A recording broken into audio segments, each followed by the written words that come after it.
존재하는 것까지 여러분들이 설명할 수 있어야 돼요. 자, 근데 이때 하나 중요한 건 이온결합 물질은 공유결합 물질과 약간 다른데 밑줄 칩니다. 계속.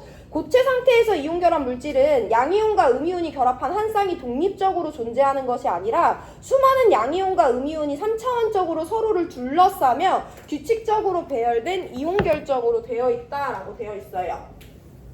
자, 이게 무슨 말인지 한번 볼 건데 NaCl을 예시로 들어볼 건데 NaCl은 나트륨 플러스랑 Cl 마이너스가 1대1로 결합한 거잖아. 그럼 이거 화학식만 보면 나트륨 플러스랑 Cl 마이너스가 1대1로 결합했겠네? 얘 이렇게 존재하겠구나 라고 받아들일 수 있는데 그건 아니에요. 이온 결합은 단지 양이온과 음이온의 개수 비만 화학식에 들어있는 거지 이렇게 생겼다고 해서 얘가 한 쌍으로 존재하는 건 아니고요. 나트륨 플러스를 이렇게 염화이온을 이렇게 표현한다고 하면 염화 나트륨의 구조는요.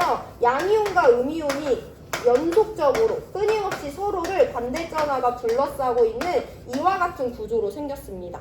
이거에서 중요한 건 나트륨과 CL의 개수비가 1대1이라는 거지 한 개 한 개 아니에요. 100개 100개 1몰 1몰 이렇게 존재합니다. 이게 이온 결정이라는 거예요. 양이온은 내가 여기는 2차원으로 그렸지만 상하 좌우 앞뒤로 음이온에 둘러싸여 있고요. 음이온은요. 상하 좌우 그리고 앞뒤로 양이온에 의해서 둘러싸여 있습니다. 이게 이온 결정이라는 거야. 그럼 이걸 이해하고 있으면 우리가 이온결합 물질의 특징을 설명할 수 있는데 밑줄 쭉 치고 설명드릴게요. 103페이지 이온결합 물질의 성질과 예예요. 동그라미 1번 밑줄 칩니다. 이온결합 물질은 대부분 상온에서 고체 상태로 존재한다. 그 밑에 줄 끝에 동그라미 2번 밑줄 칩니다. 고체 상태의 이온결합 물질은 매우 단단하지만 외부에서 힘을 가하면 쉽게 쪼개지거나 부스러진다. 뒷페이지 넘어갑니다. 동그라미 3번 되게 중요한 특징인데요. 이온결합 물질은 고체 상태에서 양이온과 음이온이 강한 결합을 형성하고 있어 자유롭게 이동할 수 없으므로 전기 전도성이 없다. 계속 밑줄. 그러나 액체 상태나 수용액 상태에서는 양이온과 음이온이 자유롭게 이동할 수 있으므로 전기 전도성이 있다. 그 그림 밑에 동그라미 4번입니다. 이온결합 물질은 양이온과 음이온이 강한 정전기적 인력으로 결합되어 있어 녹는 점이 매우 높다. 이어서 4번 그대로 쭉 밑줄 칩니다. 이온결합 물질에서 양이온과 음이온 사이의 정전기적 인력은 이온 사이의 거리와 이온의 전하량에 따라 달라지고 이온 사이의 거리 동그라미, 이온의 전하량 동그라미입니다. 정전기적 인력이 클수록 이온 결합력이 커져 이온 결합 물질의 녹는점이 높아진다. 따라서 이온 결합 물질의 녹는점은 이온 사이의 거리가 짧을수록 이온의 전하량이 클수록 높다라고 돼 있어요. 밑줄 5개 쳤는데 104페이지 3개는 다음 시간에 볼 거고 오늘은 103페이지 1번, 2번만 보고 마무리할 거예요. 자, 이온 결정이라는 걸 너네 이해했잖아. 이온 결합 물질은 양이온과 음이온이 서로를 연속적으로 둘러싸고 있는 애들이라고 했잖아. 자, 우리 그러면 저 구조를 이해했으면 1번, 2번 성질을 설명하고 4번까지 넘어갈 수가 있는데요. 내가 지금 칠판에 그림을 하나 그릴 건데 무슨 그림인지 여러분들이 한번 맞춰보시길. 이것만 그려도 뭔지 알려나?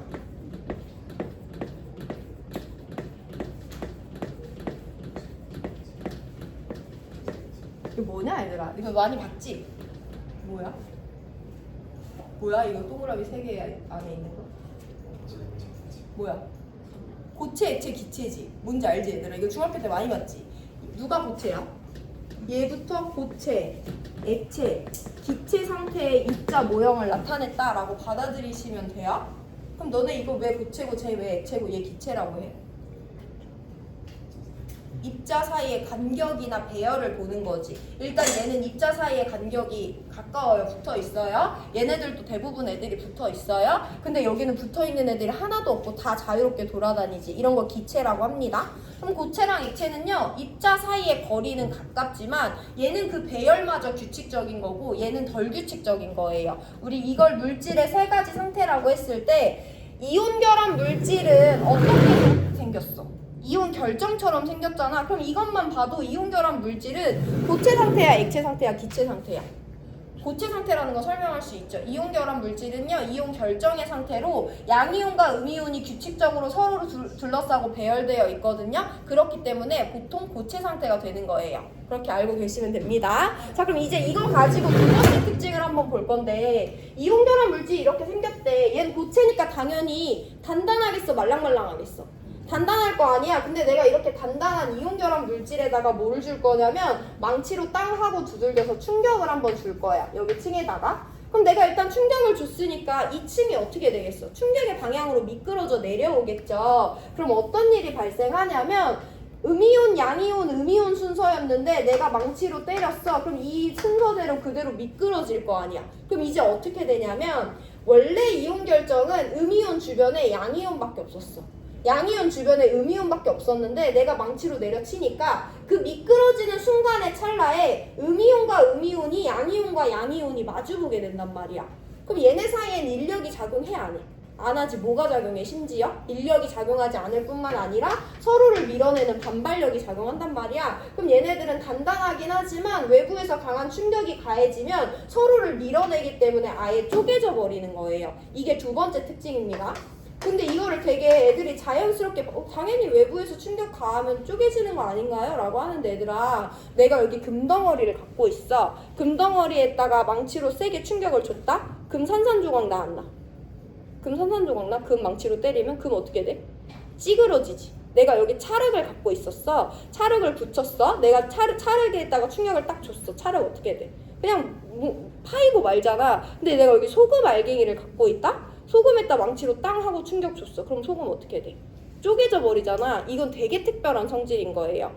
이온 결합 물질이 아니고서는 내가 충격을 줬을 때 반발력까지 작용하는 애들은 없어. 그냥 그 모양으로 모양이 쪼개지고 말거든요. 그래서 우리가 2학기 때 배울 금속 결합 물질은 외부에서 충격을 가해도 쪼개지는 게 아니라 모양이 바뀌고 말아요. 근데 이온 결합 물질은 기본적인 세팅 자체가 반대 전하를 바라볼 수밖에 없는 인력에 의한 결합 물질이고, 그 와중에 충격을 가하면 층이 미끄러지면서 같은 전하를 띠는 애들이 마주보기 때문에 반발력이 작용해요. 그래서 아예 부스러져 버린다라는 특징 알고 계시면 됩니다. 그래서 이온 결정이라는 구조를 이해했으면 103페이지의 동그라미 1번과 동그라미 2번을 구별할 수 있어요. 자, 그럼 얘들아, 이온 결합 물질은 상온에서 무슨 상태로 존재한다는 거야? 고체 상태로 존재한다는 거지. 지금부터는 진도 아니고요. 다음 차시 예고하고 마무리합니다. 이 고체 상태로 존재한다는 건데, 그러면 우리가 얘 녹는 점에 대해서 고차라는 것이 다음 시간 내용인데요. 이 녹는 점에 대해서는 두 가지 관점으로 봐야 되는데, 일단은 우리가 어떤 물질이 녹는 점이 높은 편에 속하는지 낮은 편에 속하는지 크게 어떻게 가르냐면 상온에서 무슨 상태로 존재하는지에 따라 달라져요. 녹는 점이 상온보다 높은 온도래. 그럼 상온에서 아직도 고체 상태로 존재하겠지. 근데 녹는 점이 상온보다 낮은 온도면 이미 액체나 기체 상태로 존재할 거 아니야. 그래서 상온에서 고체로 존재하면 녹는 점이 높은 물질이라고 부르고요. 상온에서 액체나 기체로 존재하면 녹는 점이 낮은 물질이라고 일단 절대적으로 비교를 하거든요. 그럼 이온 결합 물질은 녹는 점이 어떤 편에 속하는 물질이다? 높은 편에 속하는 물질이다 라는 것을 기본 세팅으로 알고 계시면 되고, 좀 더 정량적인 부분은 다음 시간에 마저 배울게요. 우리 오늘 이온 결합의 원리 배웠습니다. 금속과 비금속이 만났을 때 전자가 이동을 하고요. 정전기적 인력이 작용해서 결합이 형성돼요. 두 번째, 이온 결합 물질은 전기적으로 중성이기 때문에 양이온과 음이온의 개수비를 잘 맞출 수 있어야 되고요. 세 번째, 부분적으로 특징 배웠는데요. 특징을 설명하기 위해서는 이온 결정이라는 구조를 먼저 받아들이셔야 돼요. 한 쌍으로 존재하는 것이 아니라 연속적으로 배열된 이온 결정으로 존재하고요. 그래서 상온에서 고체고 외부에서 충격이 가해지면 쪼개집니다. 나머지 3번, 4번 특징은 다음 시간에 이어서 배울 거고, 다음 시간에 이온 결합 개념 수업 끝나고 바로 문제풀이 들어가니까 교과서랑 문제집 둘 다 갖고 오시면 됩니다. 여기까지 할게요. 너 왜 한숨 쉬었어? 선생님 기분, 선생님 위축되게. 선생님 수업한다고 한숨 쉰 거야? 목이 아파서. 아, 그런 거야? 근데 이거 2학기 때 보면 다시 짚어줄까? 아니, 2학기 때 안 짚어주지. 2학기 때 진도 급해가지고 지금 나가는 건데. 근데 중간에 그 어떤 시험이 있어요? 3단원이랑 4단원에 중단원, 1단원이 들어갈 확률이 높아요. 근데 너네가 수학여행이 언제니? 아 11월이야? 시험 다 보고 있. 아 시험 다 보고요? 그럼 아마 그 4단원에 처음 1단원까지는 들어갈 것 같은데 근데 저희 성적표현까지. 일단은 탄소 왜 따오는데? 어? 일단은 탄소가 아예 안 그건 3단원에서 공유결합 다 배우고 다시 돌아가요. 그 탄수화물 말하는 거지 가은아. 네. 거기. 질문이 많네. 또 질문 계속해. 더 있어? 너 왜 이렇게 얼굴이 부었어? 민규야 너. 아 저요? 눈이 되게 부었는데? 저 어제 라면 먹고 잤어요. 6개에다가. 아 만두 6개에다가 그게 너의 장신의 비결이니? 그럴 수 있죠. 얘들아 우리 지난 시간에 배운 거 한번 정리해 볼 건데 내가 지금 계속 얘기하고 있지만 학업이 진행되고 있다는 걸 받아들이셔야 돼요. 머리에 뭐가 들어오는 걸 자꾸 내 불쾌함으로 막으면 안 된다 얘들아. 우리 지난 시간에 이온결합 배웠는데 일단 이온결합의 원리에 대해서 설명할 수 있어야 되는데요. 이온결합은 누구랑 누가 만났을 때 형성되는 화학결합이래? 금속이랑 비금속 원자가 만났을 때 형성된대요. 그럼 금속과 비금속이 만났을 때는 무슨 일이 일어나는데? 금속에서 비금속으로 누가 이동한다? 전자가 이동을 한다. 그럼 원자였던 애들이 전자를 잃거나 얻었기 때문에 누구랑 누가 되는 거야? 양이온이랑 음이온이 되죠. 그럼 걔네 사이에 뭐가 작용해서? 정전기적 인력이 작용해서 결합을 하게 돼요. 그런 결합을 우리는 화학 결합 중에서도 이온 결합이라고 부르는 거예요. 자, 그랬을 때 우리 여기서 또 중요하게 설명할 수 있어야 되는 것이 이온의 개수비를 설명할 수 있어야 되고요. 이온의 개수비를 설명할 수 있다는 것은 이온 결합 물질이 전기적으로 중성이라는 걸 설명할 수 있는 거죠. 이온의 개수비는요, 양이온과 음이온을 가장 간단한 정수비로서 화학식에 나타냅니다. 내가 전자를 한 개 버리고 싶은 3주기 1족 나트륨이야. 내가 전자 한 개 받고 싶은 3주기 17족 염소야. 그럼 나트륨이 염소한테 전자 한 개를 개당 버리면서 나트륨 1가 양이온이 한 개 형성되면서 염화이온 한 개가 형성되죠. 양이온과 음이온은 1대1의 개수비로 결합하기 때문에 우리 NaCl이라고 써주면 돼요. 근데 내가 이번에는 전자 한 개 버리고 싶은 나트륨이 전자 2개 받고 싶은 산소랑 만난 거야. 일단은 금속과 비금속이 만났기 때문에 전자가 이동하면서 이온 결합이 형성이 될 건데 얘는 개당 전자 한 개밖에 못 버리는 애야. 그래서 나트륨 양이온이 하나가 형성이 되고요. 그러면서 산소는 전자 하나 받았으니까 O-가 되겠지. 근데 산소는 몇 개 받아야 되는 애니까 2개 받아야 되는 애인데 얘는 더 이상 버릴 수 없기 때문에 옆에 있는 나트륨 원자가 한 개 더 버려줘야 돼요. 그럼 나트륨 원자는 이제 1가 플러스가 되고 산소는 2- 안정한 이온이 형성됐지. 그럼 나트륨 양이온 몇 개 형성되는 동안? 2개 형성되는 동안 산소 1개 형성되기 때문에 양이온과 음이온의 결합의 개수비는 2대1이에요. 전기적으로 중성이라는 것은 얘를 구성하는 양의 전하와 음의 전하의 합이 제로라는 건데 나트륨은 개당 플러스 1씩 2개 있는 거고 산소는 마이너스 2짜리가 하나 있으니까 제로라는 것도 설명할 수 있죠. 그래서 이와 같이 이온의 개수비랑 전기적으로 중성이라는 이온 결합 물질의 특징이랑 연결지어서 설명하실 수 있어야 됩니다. 자, 그럼 우리 이렇게 1대1로 결합한 애들은 NaCl이라고 설명을 해주는데 이때 이온 결합 물질이 존재하는 구조에 대해서 마지막에 설명하고 끝냈거든요. NaCl이래. 그럼 얘는 나트륨 플러스랑 염화 이온이 1대1로 결합했으니까 이렇게 이온 쌍으로 존재하는 거야? 네. 이렇게 존재하는 거야. 1대1이니까? 어떻게 존재하는 거예요? 엄청 많은. 양이온과 음이온, 이온 결합은요 개수비가 1대1이라는 거지 한 개 한 개가 존재한다는 게 절대 아니에요. 그걸 꼭 받아들여 주셔야 되고 이온 결합 물질은 사실 양이온은 음이온이 사방으로 앞뒤까지 다 둘러싸고 있고요. 음이온은 양이온이 사방으로 앞뒤까지 다 둘러싸고 있는 이온 결정으로 생겼다라고 교과서 102페이지 그림 참고하시면 됩니다. 자, 이걸 토대로 우리 지난 시간에 마지막에 배웠고 오늘까지 이어서 배울 건데 이온결합 물질의 특징을 몇 가지 설명하실 수 있어야 됩니다. 일단 이온결합 물질은 상온에서 보통 무슨 상태겠어? 고체 상태겠지. 입자들이 너무 따닥따닥 규칙적으로 배열되어 있잖아요. 이온결합 물질은 그러니까 보통 애들은 간단한데 외부에서 충격이 가해지면 어떻게 된다고 했어?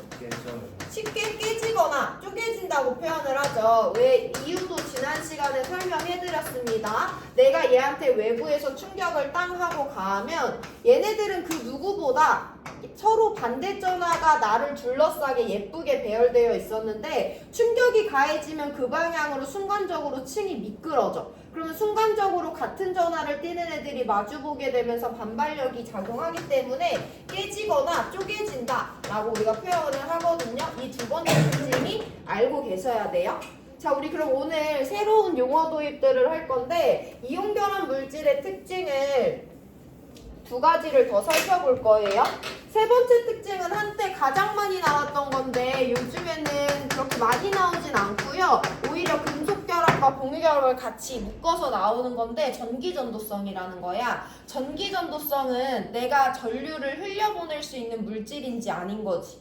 내가 여기 어떤 물질이 있었어. 내가 여기다 전기를 찌지직하고 가했어. 근데 이 끝에 내 손에 전기가 느껴진대. 그럼 얘는 전기전도성이 있는 애잖아. 내가 여기 어떤 물질을 가지고 있었어. 여기에다가 내가 전기를 가했는데 여기 끝에 있는 내 손에 전기가 느껴지지 않아. 그럼 얘는 전기전도성이 없는 물질인 거죠. 그냥 그 정도로만 알고 계시면 되는데 이온결합 물질은 전기전도성이 있다. 이온결합 물질은 전기전도성이 없다라고 분명히 말하기 어려운 게 뭐냐면 이온결합 물질은 고체일 때 양이온과 음이온이 저렇게 서로를 부속시키고 있거든요. 입자들이 자유롭게 돌아다닐 수 없어요. 얘는 고체 상태일 때 전기전도성이 없어요. 근데 이온결합 물질이 액체 상태가 됐대. 그럼 이온들은 자유롭게 돌아다닙니다. 교과서 104페이지 그림 참고하시면 되는데 액체 상태일 땐 자유롭게 돌아다닐 수 있어요. 그럴 땐 전기전도성이 있대. 또 언제 있냐면 내가 소금이라는 이온결합 물질을 물에다 타서 소금 수용액을 만들었어. 그럼 그때도 나트륨 양이온이랑 염화이온은 자유롭게 돌아다닐 수 있어요. 그땐 전기전도성이 있습니다. 그럼 우리가 조금 더 구체적으로 표현을 해볼 건데 NaCl은 금속과 비금속이 결합한 이온결합 물질이죠. 내가 여기 이런 상태를 표현해줬어. 얘 무슨 상태야? 고체 상태잖아. 얘 전기전도성 있어 없어? 없다라고 표현하실 수 있으면 돼요. 내가 여기 산화 마그네슘이라는 금속과 비금속이 결합한 이온결합 물질을 갖고 있는데 얘가 리퀴드, 액체 상태래. 얘 전기전도성 있어 없어? 있다라고 표현해 주시면 돼요. 여기 CaCl2라는 금속과 비금속이 결합한 이온결합 물질이 있는데 얘가 수용액 상태래요. 얘 전기전도성 있대 없대? 있대라고 해서 이온결합 물질은 전기전도성이 물질의 상태에 따라 다르게 나타나는데 그 상태별로 잘 알고 계시면 됩니다. 자, 우리 그러면 오늘 제일 중요하고 약간 난이도가 있는 네 번째 특징에 대해서 살펴볼 건데요. 네 번째는 일단 이온결합 물질의 녹는 점에 해당하는 특징입니다. 이온결합 물질의 녹는 점이에요. 자, 녹는 점을 설명하기 위해서는 우리가 몇 가지 특징을 알고 있어야 되는데 일단 지난 시간에 그렸던 그림을 갖고 올 건데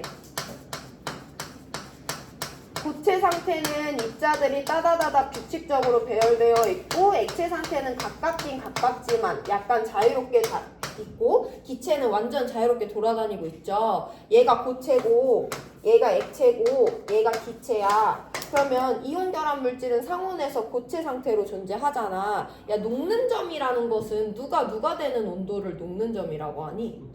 고체가 액체가 되는 온도를 녹는 점이라고 하죠. 또 다르게 액체가 기체가 되는 온도는 끓는 점이라고 한단 말이야. 그럼 우리가 일단 이온결합 물질이 대체적으로 녹는 점이 높은 애들인지 낮은 애들인지 이온결합 물질에 대해서 먼저 설명을 해볼 건데 그 이온결합 물질은 보통 상온에서 무슨 상태로 존재한대?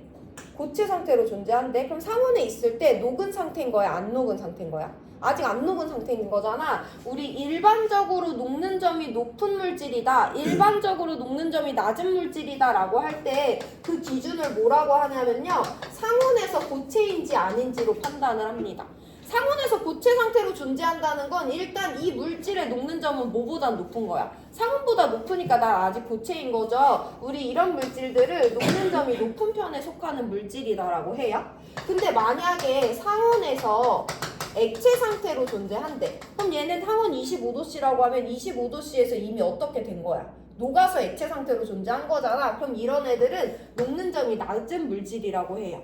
야, 상온에서 액체도 아니고 고체도 아니고 기체로 존재한대. 그럼 얘는 상온에서 녹다 못해 이미 끓어서 기체 상태가 된 애들이잖아. 그럼 얘네들은 당연히 녹는 점이 진짜 낮은 물질에 속하겠죠. 그래서 우리는 상온에서 고체로 존재하냐, 상온에서 액체 또는 기체로 존재하냐에 따라서 그 물질의 절대적인 녹는 점을 비교를 해주는데, 이온결합 물질은요, 기본적으로 대부분의 이온결합 물질이 상온에서 고체 상태로 존재하기 때문에 녹는 점이 높은 물질이다 라고 표현해 주시면 돼요.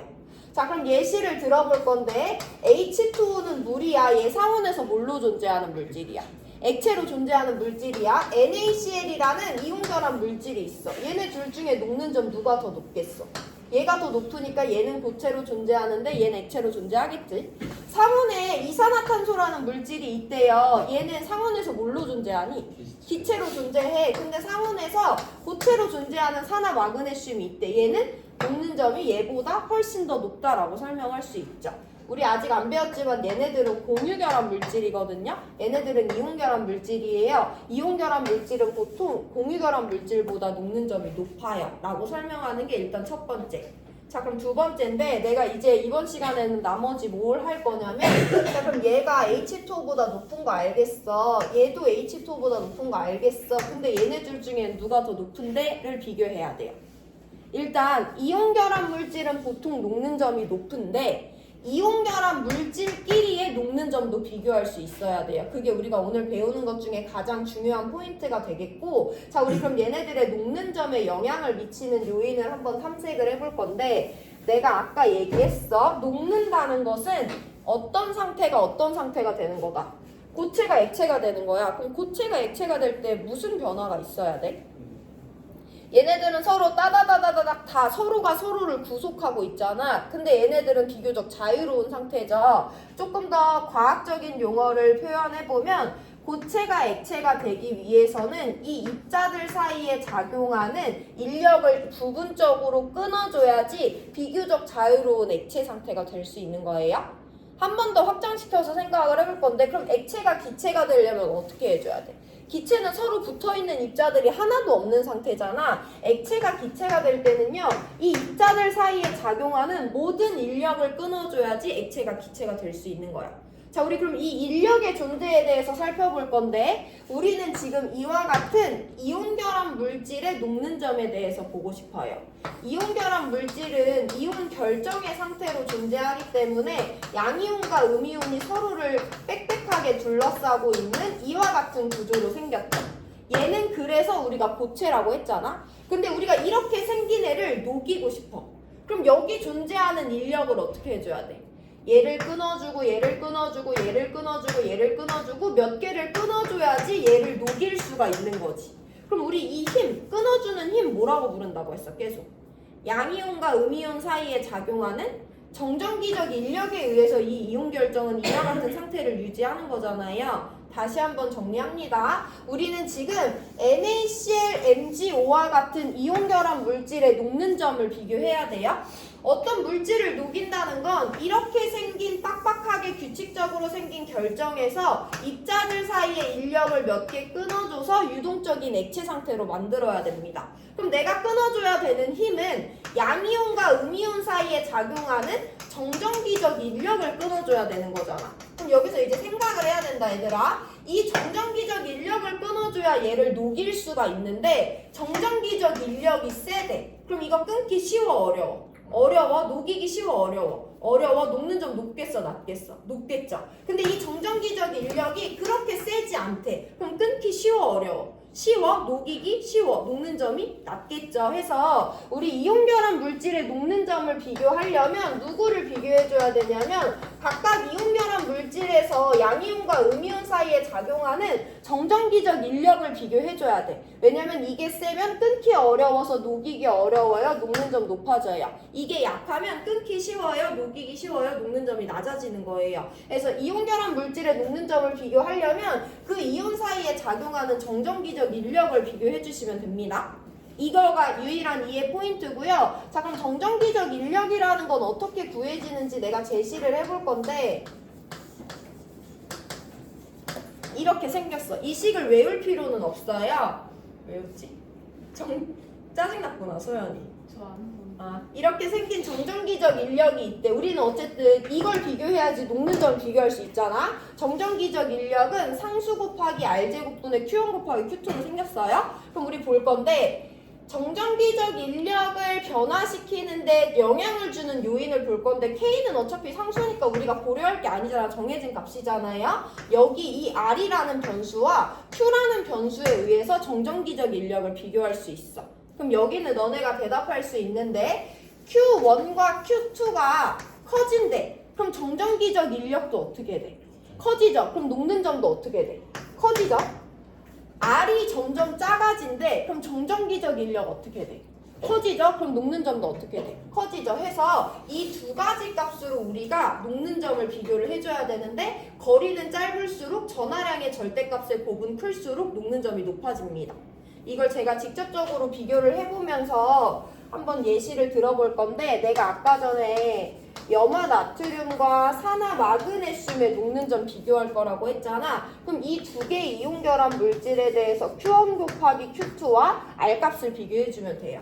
생각보다 되게 간단합니다. 자, 염화나트륨 먼저 볼 건데 너네 이미 알고 있는데 염화나트륨은 11번 나트륨과 17번 염소가 결합을 한 거잖아요. 얘는 원자의 플러스 11이고 첫 번째, 두 번째 껍질 2개 8개로 가득 차 있고 세 번째 껍질에 전자 하나 있어요. 염소는 플러스 17번이에요. 첫 번째, 두 번째 껍질에 전자 이미 가득 차 있고 세 번째 껍질에 전자 7개만 있습니다. 그래서 버리고 싶은 애랑 받고 싶은 애가 만났기 때문에 나트륨이 전자 1개를 버리고 그 전자를 받은 염소는 염화 이온이 되는 거지. 얘네 사이의 정전기적 인력으로 NaCl이라는 이온결합 물질이 만들어지잖아. Q1 곱하기 Q2는 이 양이온과 이 음이온의 전하량의 절대값이에요. 얘 몇 가 양이온이야? 1가죠? 얘 몇 가 음이온이야? 1가잖아. 그럼 우리 이 NaCl에서 Q1 곱하기 Q2는 1 곱하기 1이니까 1이다 라고 표현을 합니다. 그냥 간단하게 이렇게 생각해 주시면 돼요. 눈 잘 뜨시고 산화 마그네슘 한 번 더 연습해 볼 건데 12번 마그네슘이랑 8번 산소가 있대. 마그네슘은 첫 번째, 두 번째 껍질 가득 채우고 세 번째 껍질에 전자 2개 있고요. 산소는 첫 번째만 가득 채우고 두 번째 껍질에 전자 6개 있습니다. 2개 버리고 싶은 금속과 2개 받고 싶은 비금속이 만났으니까 마그네슘이 산소한테 전자 2개 버려서 마그네슘 2 플러스랑 산소 2 마이너스가 형성이 되죠. 그럼 여기는 MgO라는 이온결합 물질인데 양이온과 음이온의 전하량의 절대값을 따져볼 건데 양이온도 몇 가 양이온? 2가, 음이온도 2가 음이온이죠. 그럼 산화 마그네슘은 이 곱이 2 곱하기 2 해서 4다 라고 표현해 주시면 돼요.